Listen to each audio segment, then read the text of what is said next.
I Pankaj Patra welcome to in my YouTube channel. और आज वाले इस वीडियो में मैं आपके लिए शॉर्ट हैंड से रिलेटेड फिर कुछ नई जानकारी लेकर आया हूँ। और शॉर्ट हैंड से रिलेटेड कौन कौन सी जानकारी मैं आज आपको बताने वाला हूँ। आज मैं आपको बताऊंगा सर्कल और लूप, इनसे रिलेटेड ऐसे क्वेश्चन जो आपको वाइवा में पूछे जाते हैं। आपका जब प्रैक्टिकल होता है तो उसमें मौखिक प्रश्न पूछे जाते हैं और वो प्रश्नावली अक्सर स्टूडेंट पूछते हैं। कौन कौन से प्रश्न वाइवा में पूछे जाते हैं और यही प्रश्न आपको थ्योरी के एग्जाम में very short question, very short answer type question में आते हैं। तो आपके दोनों पर्पस सॉल्व हो रहे हैं। एक तो आपको मौखिक यानी वाइवा वाले प्रश्न पता लग जाएंगे और उनके उत्तर क्या है, और दूसरा थ्योरी और प्रैक्टिकल दोनों की आपकी स्टडी हो जाएगी। और आज वाला वीडियो आपने एंड तक देखना है। और इस वीडियो में सर्कल और लूप के जो क्वेश्चन है, किस टाइप के क्वेश्चन है, एक तो फिल इन द ब्लैंक्स वाले क्वेश्चन है जिसमें आपको ऑप्शन दिया जाएगा कि इन दो ऑप्शन में से कौन सा सही है। जनरल अगर ऑप्शन ना भी दिए जाए तो आपको पता होना चाहिए क्योंकि आपने थ्योरी सीखी है। तो इस तरह के प्रश्न जो फिल इन द ब्लैंक्स वाले होंगे। दूसरे स्टेटमेंट होगी, आपको बताना है कि क्या यह स्टेटमेंट सही है या गलत है, यानी ट्रू फॉल्स वाले क्वेश्चन भी आज वाले वीडियो में आपको बताए जाएंगे। और सर्कल और लूप से रिलेटेड बहुत सारे ऐसे क्वेश्चन होते हैं। अक्सर स्टूडेंट्स इस भ्रम में रहते हैं कि पता नहीं कौन सा क्वेश्चन एग्जामिनर हमारे से पूछ ले।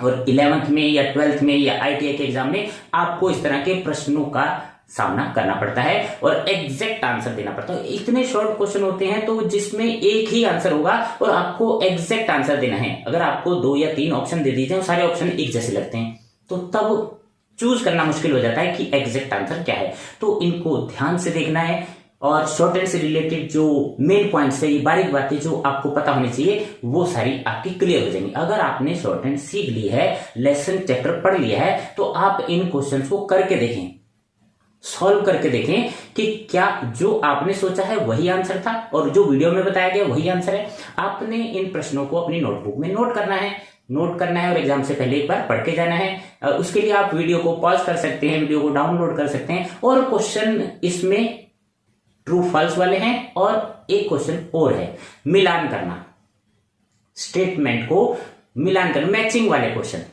तो तीनों तरह के क्वेश्चन जो short, very short answer type question है, वो आपको इस वीडियो में बताए जाएंगे। तो वीडियो को ज्यादा बड़ा ना करते हुए शुरू करते हैं main topic, circles and loops, very short answers question. आज के इस वीडियो में हम सर्कल एस यानी सर्कल्स और लूप्स, सर्कल एस का भी होता है, SWSS का होता है, तो उनसे रिलेटेड और लूप से रिलेटेड कुछ शॉर्ट क्वेश्चन, 1 मार्क वाले क्वेश्चन जो थ्योरी के एग्जाम में आते हैं, उनको देखते हैं। पहला question, fill in the blanks. आप देख रहे हैं आपकी स्क्रीन पर, fill in the blank. Sound S and Z can be represented with the help of, यानी साउंड S और Z जो है किस तरह से रिप्रेजेंट की जाती है। ऑप्शन भी है आपके सामने, एक ऑप्शन है स्मॉल सर्कल, दूसरा है लार्ज सर्कल। तो आपका जो ऑप्शन रहेगा आंसर, करेक्ट आंसर जो मैंने इस क्वेश्चन के एंड में दिए हैं, तो आपका आंसर जो सही है वो स्मॉल सर्कल से S और Z रिप्रेजेंट किया जाता है। दूसरा ब्लैंक है सर्कल SES, यानी बीच में ई वोवल लाइट साउंड होती है। SES is used in blank है और एट द, फिर ब्लैंक है ऑफ एन आउटलाइन। तो आपका ऑप्शन है इनिशियल यानी शुरू में, या दूसरा ऑप्शन है मिडिल एंड। तो इसमें जो आंसर आएगा आपका मिडिल और एंड। यहां पर आप मिडिल लिख सकते हैं, यहां पर एंड लिखेंगे। आउटलाइन के मिडिल और एंड में SES को यूज कर सकते हैं। तीसरा ब्लैंक है circle S to straight stroke is written. जो S का सर्कल है स्ट्रेट स्ट्रोक के साथ कैसे लिखते हैं, ये पूछा गया है। और आपके ऑप्शन है क्लॉकवाइज, एंटी क्लॉकवाइज। तो दोनों में से एक ऑप्शन ठीक है। तो S का सर्कल स्ट्रेट स्ट्रोक के साथ एंटी क्लॉकवाइज वाला आंसर सही है। आंसर सारे आपको प्रश्न के अंत में इसी वीडियो में दिए हैं। और आपने करना क्या है, ये सारे प्रश्न, ये सारे आंसर्स अपनी रजिस्टर में, अपनी नोटबुक में नोट करने हैं और एग्जाम से पहले एक बार देख कर जाना है। अगर आपने शॉर्ट हैंड सीखी है और आप उसको रिवीजन करना चाहते हो तो ये वीडियो आपको उसमें भी काम आएगा। आप अपनी एबिलिटी चेक कर सकते हैं। डी में क्या है, the length of the big loop. ध्यान रखना है, लूप दो तरह के होते हैं, एक स्मॉल और एक बिग। यहाँ बिग लूप पूछा है, उसकी लेंथ शुड बी, और आपके ऑप्शन है 1/3 और 2/3। तो जो आंसर आपको करेक्ट लगता है, ऐसे क्वेश्चन में होता क्या है, दोनों आंसर लगभग ऐसा लगता है कि कौन सा राइट है कौन सा, अगर आपने जरा सी भी गलती की तो आपका आंसर गलत हो सकता है। तो यहाँ 2/3 वाला आंसर सही है, तो यहाँ आप आंसर लिखेंगे। नेक्स्ट क्वेश्चन आपकी स्क्रीन पर, क्वेश्चन नंबर ई क्वेश्चन में क्या पूछा है ब्लैंक में, SW सर्कल इज यूज्ड। जो SW यानी सर्कल होता है बड़ा वाला, आपको पता होगा कहाँ यूज होता है, ये आपको थ्योरी में प्रश्न आते हैं। अगर आपने इसके चैप्टर को रीड कर लिया है तो आपको किस तरह से प्रश्न आ सकते हैं, इंपॉर्टेंट क्वेश्चन है। SW सर्कल इज यूज्ड, कहाँ यूज होता है, दो ऑप्शन है आपके, इनिशियल और फाइनल। तो यहाँ पर जो आपका आंसर है इनिशियल वाला राइट आंसर है, तो आप इसमें फिल कर सकते हैं। नेक्स्ट है STR loop is never used, कहाँ यूज नहीं होता, ये पूछा गया है। अक्सर क्वेश्चन घुमा फिरा कर पूछा जाता है, तो आपके पास फिर दो ऑप्शन हैं, तो आपका ऑप्शन सही है, इनिशियल, शुरू में STR का लूप नहीं यूज किया जाता है। नेक्स्ट जी पार्ट पहले क्वेश्चन का, ST and STR loops should be written. ST और STR दोनों लूप्स के बारे में पूछा है, शुड बी रिटन, लिखा जाना चाहिए द कर्व स्ट्रोक के साथ। अब यहाँ आपको फिर दो ऑप्शन दिए हैं, इनसाइड और आउटसाइड, तो आपका आंसर रहेगा इनसाइड। क्लियर, सारे आंसर नीचे दिए हुए हैं, मैं आपको यहाँ एक्सप्लेन कर रहा हूँ इजीली। आपको एक्सप्लेन करने से क्या है, आपको जल्दी समझ में आ जाएगा। Next question, SW circle is used in phrase. अब SW सर्कल फ्रेज में भी यूज होता है, ऊपर जो क्वेश्चन आया था वो नॉर्मल था, अब फ्रेजेज में ये ध्यान रखना है कि क्वेश्चन SW सर्कल का क्या पूछा गया है। तो कई बार होता है स्टूडेंट जल्दी से आंसर लिख देते हैं, लेकिन यहाँ सिर्फ फ्रेज के बारे में पूछा है। SW सर्कल फ्रेज में यूज होता है, लाइक। अब आपको ऑप्शन भी दिए हैं, अगर कई बार ऐसा क्वेश्चन आता है उसमें ऑप्शन नहीं होते, तब भी आपको आंसर देना पड़ सकता है। तो यहाँ ऑप्शन है तो आपको इजी हो गया, दो ही ऑप्शन आपको दिए हैं, आई मे बी और एज वेल एज। तो यहाँ एज वेल एज वाला यानी सेकंड वाला ऑप्शन ठीक है। Next I, ST loop can not be employed. ST का लूप नहीं लग सकता। When a vowel occurs between, किसके वॉवल आ जाता है बीच में, किसके बीच में, आपके दो ऑप्शन है, एक S एंड T, दूसरा ST एंड R। तो आप देख सकते हैं, मेरे हिसाब से इजी है, पहले वाला ऑप्शन सही होगा। तो S और T के बीच में जब वॉवल आ जाता है तो ST लूप नहीं लगाया जाता। नेक्स्ट आखिरी जो है blank, in a phrase as well as large circle is used for. जो फ्रेज है एज वेल एज, इसमें लार्ज सर्कल किस लिए यूज होता है, एक तो एज वेल ऑप्शन है आपका और एक एज W के लिए, तो सेकंड वाला ऑप्शन आपका ठीक है। तो ये थे ब्लैंक जो आपको एग्जाम में, थ्योरी के एग्जाम में आ सकते हैं। और अब ये सारे आंसर्स आपके सामने एकदम क्लियर है, आपने इनको अपनी नोटबुक में रखना है। इसके लिए आप वीडियो को पॉज कर सकते हैं, डाउनलोड कर सकते हैं और समझ लेंगे, माइंड में रख सकते हैं। Next question, true and false. अक्सर एग्जाम में इस तरह के स्टेटमेंट आती है, आपको बताना है कि क्या ये स्टेटमेंट ट्रू है या फॉल्स है। तो ट्रू फॉल्स वाली स्टेटमेंट में आपको दो ऑप्शन दिए जाते हैं कि either the statement is true और फॉल्स। तो यहाँ जो ट्रू फॉल्स हैं ये आपके सामने आपकी स्क्रीन पर, और इसके आंसर्स भी आपको नीचे दिए गए हैं। लेकिन हम सबसे पहले ट्रू फॉल्स देख लेते हैं। पहला ट्रू फॉल्स में क्या पूछा गया है, तो पहला जो हमारे से ये पूछा गया है, sound S is represented by small loop. Sound S जो है लूप से रिप्रेजेंट होता है, ऐसा पूछा गया है। तो हमें ये बताना है कि साउंड S जो है किस चीज से रिप्रेजेंट होती है। तो लूप से तो होती नहीं है, यानी ये स्टेटमेंट हमारी फॉल्स है। Next second, the length of small loop should be 2/3 of the stroke. Small loop की लेंथ पूछिए। अब 2 लूप होते हैं, यहाँ कंफ्यूजन वाला क्वेश्चन है। स्मॉल लूप की लेंथ जो है 2/3 नहीं होती, यानी ये भी स्टेटमेंट फॉल्स है। हम यहाँ पर फॉल्स लिख सकते हैं। जब भी आपने आंसर लिखना है तो ट्रू फॉल्स पूछा है तो आप खाली एफ नहीं लिखेंगे, पूरा लिखेंगे फॉल्स। कुछ स्टूडेंट खाली टी, ट्रू का टी लिख देते हैं, फॉल्स का वो चल तो जाता है, लेकिन आप पूरा लिख दें तो ज़्यादा बेटर रहेगा। Third, circle S is written anti clockwise. तो सर्कल एस को हम एंटी क्लॉकवाइज लिख सकते हैं, तो ये स्टेटमेंट ट्रू है।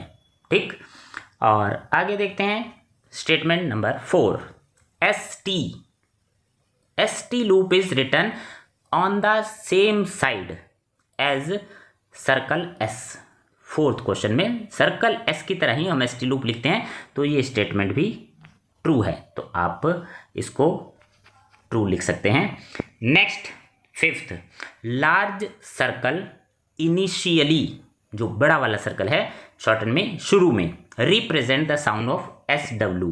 तो ये एस डब्ल्यू की साउंड को रिप्रेजेंट करता है, तो पांचवा जो है वो भी ट्रू है। ठीक है, सारे आंसर नीचे दिए हैं, आप वहां से भी देख सकते हैं। अब देखते हैं क्वेश्चन नंबर 6 आपकी स्क्रीन पर। क्वेश्चन 6 क्या पूछा गया है इसमें, circle S can be added on the opposite side of the loop. Circle S जो है वो लूप के अपोजिट साइड में लिखा जाता है, तो ये वाली स्टेटमेंट भी ट्रू है। नेक्स्ट, क्वेश्चन नंबर 7 में क्या स्टेटमेंट है, द इनिशियल लूप, शुरू में जो लूप आता है, is always read after the word के बाद में पढ़ा जाता है। तो 7th स्टेटमेंट जो है ये फॉल्स है, तो इसको हम फॉल्स लिखते हैं। सारे आंसर आपको नीचे दिए गए हैं, फिर भी हम इसको साथ साथ क्लियर करते जा रहे हैं। नेक्स्ट क्वेश्चन देखते हैं 8, S T and STR loops when attached to any straight stroke. ST और STR दोनों पूछे गए हैं, और ये स्ट्रेट स्ट्रोक के साथ should always be written in left motion. ST और STR लूप जो है स्ट्रेट स्ट्रोक के साथ लेफ्ट मोशन के साथ लिखा जाता है, ये कहा गया है, तो ये स्टेटमेंट हमारी ट्रू है। ठीक, तो ये जैसे सर्कल एस लिखा जाता है वैसे ही ST STR लिखा जाता है। तो अब इसके आंसर आप नीचे देख सकते हैं, आंसर की आपको इसी वीडियो में दी गई है। इसी तरह कुछ और क्वेश्चंस एग्जाम में आते हैं जी, CBSE के करिकुलम में भी आते हैं, ITI में भी आते हैं। तो ये जो क्वेश्चन शॉर्ट क्वेश्चंस कहे जाते हैं, 1 मार्क के होते हैं, मैचिंग वाले क्वेश्चन। यहाँ आपको 2 चीज़ें दी हैं और आपको मिलान करना है। मैचिंग मीन्स मिलान करना है, और कौन सी स्टेटमेंट किसके साथ आप सही से मिलान कर पाते हैं, नहीं कर पाते, आपकी ये योग्यता देखी जाती है। तो इसमें भी आपको आंसर्स नीचे दिए गए हैं, किसको किससे मिलान करना है, तो आप उसको मिलान करके उसका आंसर देंगे कि यानी ये स्टेटमेंट 1 नंबर है, तो इधर आपको number A B C D इस तरह से दिए हैं, तो 1 जो है स्टेटमेंट ये किसके साथ मिलान हो रही है। Match the following. सबसे पहले मैं पढ़ता हूं, the circle S is written. Circle S जो है लिखा जाता है। अब आपको इनमें से सब, आपको चॉइस ज़्यादा है यहाँ पर A B C D E F, in choice में से आपको देखना है सर्कल एस कैसे लिखा जाता है, कौन सा आंसर इसका सही होगा। तो सबसे पहले circle S is written small circle inside curve sway logogram phrases ZD medially beginning. तो मेरे हिसाब से इसका आंसर होना चाहिए इनसाइड कर्व, तो पहले का जो आंसर है बी वाला। Second statement, the consonant S and Z are also represented bye.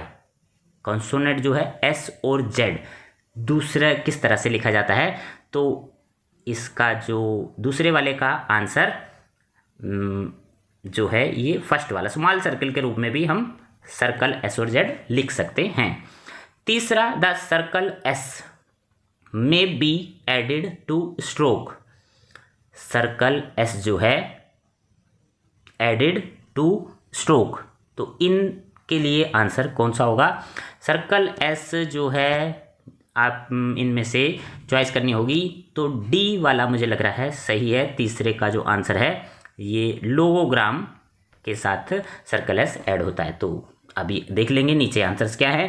और fourth, the stroke W must be written in words like. W का जो स्ट्रोक है ये फोर्थ वाले का answer must be written in words like. Stroke जो है W लिखा जाएगा तो इसका आंसर सी वाला होना चाहिए। तो मैं यहाँ लगा देता हूँ सी वाला आंसर, फोर्थ का आंसर सी है। Fifth, the S W circle is used for the words as we. तो फिफ्थ का जो आंसर है ये आपके सामने है, बिल्कुल एकदम सही। फिफ्थ का आंसर यही है। फ्रेज जो इसके सामने है वही फ्रेजेज में एस डब्लू जो है एज वी का काम करता है। और sixth, the S T loop may also be employed finally for the heavy sound Z D. इसका भी आंसर जो आपके सामने दिया है बिल्कुल सही दिया हुआ है, मैचिंग एकदम सही हो रही है। तो कई बार ऐसा होता है कि मैचिंग ऊपर नीचे होती है, अब बिल्कुल सामने वाला ही सही है तो आप ये नहीं कह सकते कि वो सामने वाली जो है स्टेटमेंट आपस में मैच हो रही है। तो ठीक है, उसमें हम वही आंसर लिख देंगे। Seventh, S T R loop is never written at the. S T R loop never यानी नहीं लिखा जाता। तो इसका आंसर जो है ये एच वाला आंसर, 7 का आंसर जो एच वाला, एस टी आर लूप जो है बिगिनिंग में यूज नहीं होता है। 8th, the S T and S T are loops में बी यूज्ड। अब एक ही ऑप्शन बचा है तो ये वाला ऑप्शन मिडली। तो मिडल में एस टी आर लूप नहीं यूज़ होता, तो इसका आंसर यही होगा, यानी 8th जो है उसका आंसर ये है। और आपने सारे क्वेश्चन ध्यान से देखे, सुने, समझे और आपकी स्क्रीन पर ये आंसर्स भी दिए हुए हैं। तो आपने इन सबको नोट करना है। और जो इस चैनल पर नए हैं, वीडियो फर्स्ट टाइम देख रहे हैं, चैनल को सब्सक्राइब करेंगे और बेल आइकन को दबाएंगे ताकि नेक्स्ट आने वाले वीडियोस आपको इसी शॉर्ट हैंड से रिलेटेड अच्छे वीडियो आपको मिलते रहें और आपकी शॉर्ट हैंड इम्प्रूव होती रहे, आपका बेसिक इम्प्रूव होगा, तभी आप स्पीड पर लिख पाएंगे और अच्छे से कर पाएंगे। तो आज का वीडियो यहीं एंड करते हैं। Thank you.